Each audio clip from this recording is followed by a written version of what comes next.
Naitwa Nicholas Cosmas Bwile, ni mkazi wa mtaa wa Nyamagana Mashariki, kata ya Nyamagana, wilaya ya Nyamagana. Lakini pia ni mwenyekiti wa Chama cha Ulemavu Tanzania, CHAWATA mkoa wa Mwanza.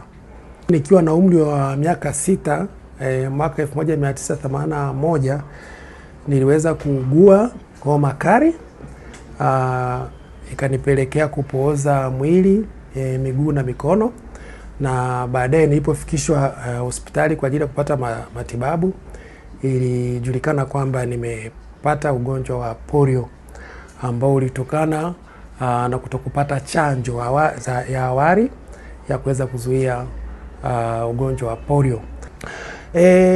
Hali ya ulemavu niliyoipata katika maisha yangu kutokana na ugonjwa wa polio, niweze tu kusema kwamba iliweza kukatisha pia ndoto zangu, kwa sababu kuna baadhi ya vitu ambavyo ninaamini nisingepata hali ya ulemavu ningeweza kufikia malengo. Lakini pia haikunikatisha tamaa katika maisha yangu mengine. Mimi nimekuwa mpambanaji sana, sikuwahi kukata tamaa, na hii ilipelekea kufanikiwa. Japokuwa na hali yangu ulemavu, niliweza kupata mke, niliweza kupata watoto.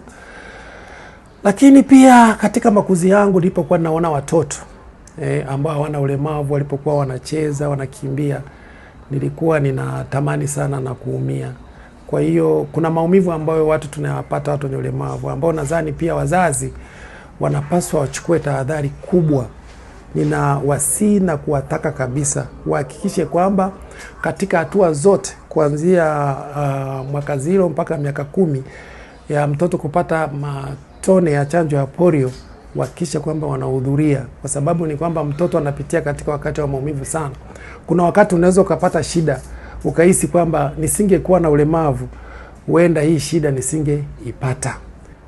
Tarehe 24 mwezi wa 3 mpaka tarehe 27 mwezi wa 3 kutakuwa kuna kampeni ya chanjo ya matone kwa ajili ya kuzuia polio.